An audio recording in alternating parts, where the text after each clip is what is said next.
अकील भाई, एक बहुत कराची वालों का बुनियादी मसला है और हर उस कारोबारी शख्स का मसला है जो आपकी तरह वेल कनेक्टेड नहीं है, ज़मीनों के ऊपर कब्ज़े होना।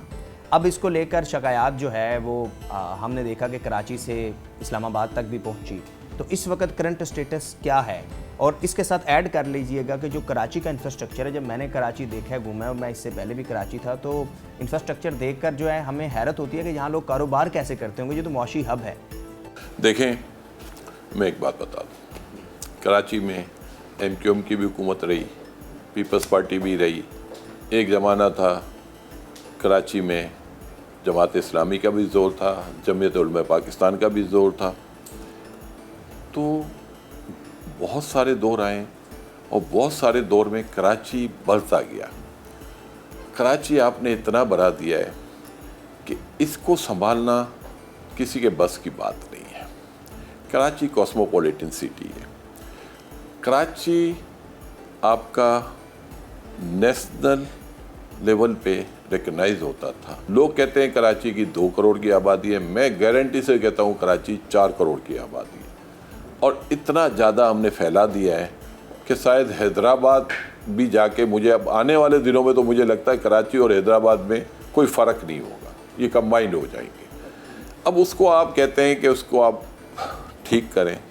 देखें, हमारे मुसलमानों का तो अकीदा होना चाहिए, आप सल्लल्लाहु अलैहि वसल्लम की हदीस है कि अपने शहर को मत फैलाओ।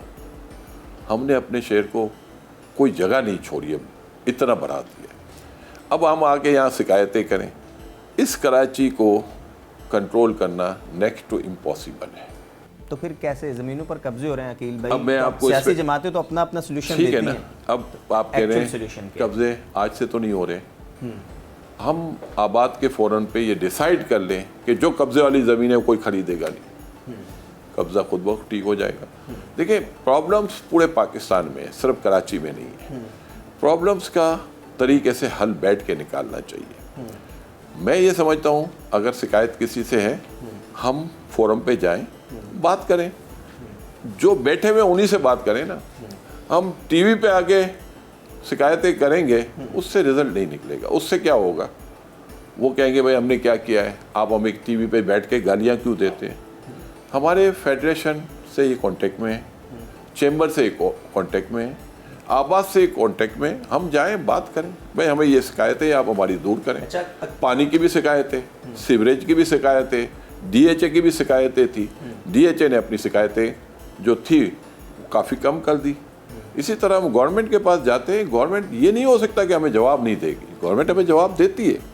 बैठ के डायलॉग करें। मेयर कराची मुर्तज़ा वहाब कराची का रहने वाला है, कराची में बसता है, उसको हम पकड़ सकते हैं, उसको हम गिरेबान से पकड़ सकते हैं। अगर वो काम नहीं करेगा तो उसको जाके शिकायत करें। आज मैं आपके पास शिकायत करूँगा, क्या फ़ायदा हो जाएगा, उससे क्या होगा, बदमज़गी होगी।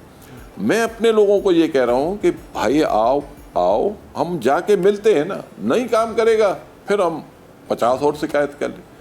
मैं ये कह रहा हूँ कि हम अपनी सियासत ना चमकाएं, हम उनसे डायरेक्ट बात करें। देखें, हेल्थ के हवाले से मैं मिलता रहा हूँ, आप यकीन करें, सिंध में हेल्थ के हवाले से मैं गारंटी देता हूँ, चारों सूबों में सबसे बेस्ट काम हो रहा है, सिंध में हो रहा है।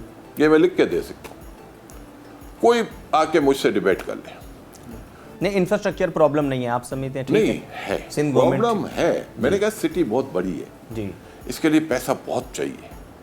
हम आए, गवर्नमेंट से मिले, गवर्नमेंट को बताएं कि भाई ये आपके 100 अरब रुपए, अब कराची 100 अरब की ज़रूरत नहीं है। लेकिन अकील भाई 4 साल से बन रहे ना यूनिवर्सिटी रोड BRT के लिए, आप देखें ना, अब तो कहाँ जाए लोग। उसकी वजह है ना, कराची को ठीक करने का मशवरा हम देते हैं ना आपको। मुझे एक बात बता दें, ये कराची पोर्ट सिटी है, पूरे पाकिस्तान का सारा कार्गो यहाँ से जाता है।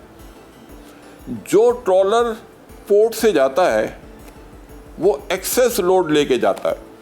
आप 10 दफ़ा ये रोड बना दे, 10 दफ़ा ये रोड टूट जाएंगे। नंबर 1, एक्सेस लोड पे बैंड लगाओ। जिस दिन आप बैंड लगाओगे, हमारे इंडस्ट्रियलिस्ट रोडों पे आ जाएंगे कि हम मर जाएंगे। फिर आप अलाउ करोगे। आप मुझे एक बात बताओ, एक ट्रक जिस पे लिखा हुआ है कि 25 टन इसकी कैपेसिटी है, आप 50 टन लेके जाओगे, उसकी ब्रेकें लगेगी? आप बताओ लगाएगी? एक्सीडेंट होगा ना। तो कराची में ये प्रॉब्लम है। कार्गो ट्रेन 50% कार्गो लेके जाती थी, अब 1% लेके जाती है। 99% ट्रक से जाता है। क्या आपकी रोड में इतनी जान है कि ये 99% पोर्ट का कार्गो पूरे पाकिस्तान में सप्लाई कर सकती है? नहीं कर सकती। मैं कहता हूँ इन रोडों को आप 100 दफ़ा बनाओगे 200 दफ़ा टूट जाएगी, 200 दफ़ा बनाओगे 400 दफ़ा टूटेगी। आप मसले का हल निकालना है तो बात करो जो पूरे पोर्ट में आपकी ट्रेन पटरी बिछी हुई है, क्यों नहीं लगाते हम कार्गो ट्रेन, क्यों नहीं चलाते? क्यों हम ट्रक के ऊपर डिपेंडेंट हैं? सारे ट्रक हमारे शहर के अंदर से जाते हैं। तो ये भी तो हुकूमत ने चलानी है अकील भाई। मैं कह रहा हूँ तो आज तक आप मुझे बताएं कितने टीवी चैनल पे आपने ये बात सुनी है जो मैंने आज की है? हाँ एग्जैक्टली, आप कह रहे हो ये सारे काम स्टेप्स जो हैं ये मैं कहता हूँ ये सारे स्टेप्स हम ठीक कराएं। ये सिंध गवर्नमेंट का काम नहीं है, वफाक का काम है। पोर्ट वफाक के अंडर में आती है, सारा बेनिफिट वफाक लेके जाता है। पोर्ट के पास बेतहाशा पैसा पड़ा हुआ है, उसको बोलो यार तुम्हारी वजह से हमारा ये कह रही है कि कराची को वफाक के हवाले करें, तो फिर आप इससे एग्री कर रहे हैं? कराची को वफाक के अंदर ले जाएं, कराची को सिंध के अंदर रखें, इसमें झगड़े तासुब बढ़ता है। अक्ल की बात ये करो कि कराची के जो इशू है हम उस पर बात करें। हम सियासत करने जाएंगे, जब MQM थी MQM कर लेती, पावर में थी ना, पूरे कराची का मैंडेट उनके पास था ना, कराची हैदराबाद का मैंडेट था इनके पास। अगर उनसे नहीं हुआ है तो कराची की बेहतरी के लिए हम डायरेक्ट कहेंगे कि फलां ये काम करो। इससे बेहतर नहीं है कि हम उनको कहेंगे ये कार्गो ट्रेन शुरू कर दो, हम इनको ये कह देंगे नए रोड्स बना दो, हम इनको ये कह देंगे ये कंटेनर बाहर ले जाओ, कंटेनर वाले ट्रक बाहर से निकालो। नॉर्दर्न बाईपास हमारे पास है, हमारे पास केमारी से पूरा सी है, यहाँ से लेके हम ये जो नया रोड बना है यहाँ से हम निकाल सकते हैं।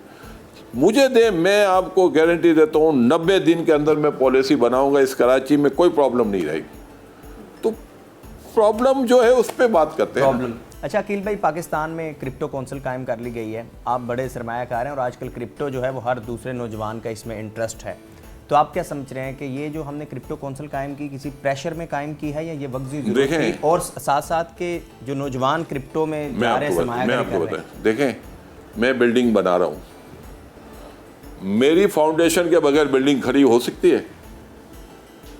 हो सकती है? तो फिर क्रिप्टो के पीछे है क्या? क्या गैम्बलिंग करके आप मुल्क चला लोगे? हम अपने बच्चों को जुआ खाने में फेंक देंगे? क्या हो गया? क्रिप्टो क्या है?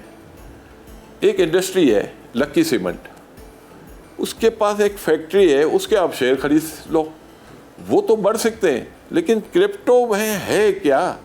ये जिन्होंने निकाला है ये डीप पॉकेट वाले लोगों के लिए, ये हमारे जैसे गरीब मुल्क के लिए नहीं है। हमारे बच्चे बेचारे लेंगे, 1.25 लाख था रेट, वो आ गया 60,000 पे। आपके जितने यंग इन्वेस्टर थे वो सब गायब हो गए। एक झटका आएगा 80 होगा, दूसरा 70 आएगा, खरीदने वाला भी गायब हो जाएगा और बेचने वाला भी गायब हो जाएगा। हम उनको उस तरफ क्यों लेके जाएं? हम उनको माइनिंग पे क्यों ना लेके जाएं? उनको ऑयल एंड गैस पे क्यों नहीं लेके जाएं? उनको लाइव स्टॉक्स पे क्यों नहीं लेके जाएं? हम उनको डेयरी पे क्यों नहीं लेके जाएं? हम उनको एग्रीकल्चर में क्यों नहीं ले? ये अपॉर्चुनिटी वाली चीज़ है। ये बच्चे वहाँ जाएंगे, इंशाल्लाह ताला इनको कोई कम्पीट नहीं कर पाएगा, ये अपने ख़ानदान के ख़ानदान संभाल लेंगे। एक ऐसी आर्टिफिशियल चीज़ के पीछे इनको हम ढकेल दें ताकि ये रोड पे खड़े होकर रो रहे हों और लोगों के पास मशवरे ले रहे हों कि मैं फंस गया हूँ, मैं नुकसान कर गया। अच्छा अकील भाई, बानी पीटी इमरान खान के साथ आपके ताल्लुकात बड़े अच्छे थे, तो जेल जाने के बाद क्या आपने मुलाकात की कोशिश की या कोई पैगाम उनको पहुंचाया? मुझे अगर मौका मिलेगा, मेरा बहुत ताल्लुक है, मेरे लिए बहुत रिस्पेक्टेबल हैं वो, थे भी। कोई पैगाम आया, कोई दिया जेल के जाने के बाद? देखें, मेरी मुलाकात नहीं हुई है, लेकिन हाँ शौकत खानम वगैरह के ऊपर हम लोग हैं और हम फंड रेजिंग वगैरह में हिस्सा लेते हैं और अभी भी उसी तरह हम प्रोग्राम करते हैं। लेकिन ये ज़रूर है कि पहले के मुकाबले में फ़ंड कम आ रहा है, तो हमारी लोगों से अपील है कि इस तरह प्रोजेक्ट को आप सपोर्ट करें। आप ही के सपोर्ट से ये प्रोजेक्ट आगे बढ़ेंगे और इस तरह के प्रोजेक्ट को, सियासत को आप छोड़ दें लेकिन जो वेलफेयर के काम है उसको आप मत छोड़ें। सब्सक्राइब करें और बेल दबाएं ताकि कोई खबर रह न जाए।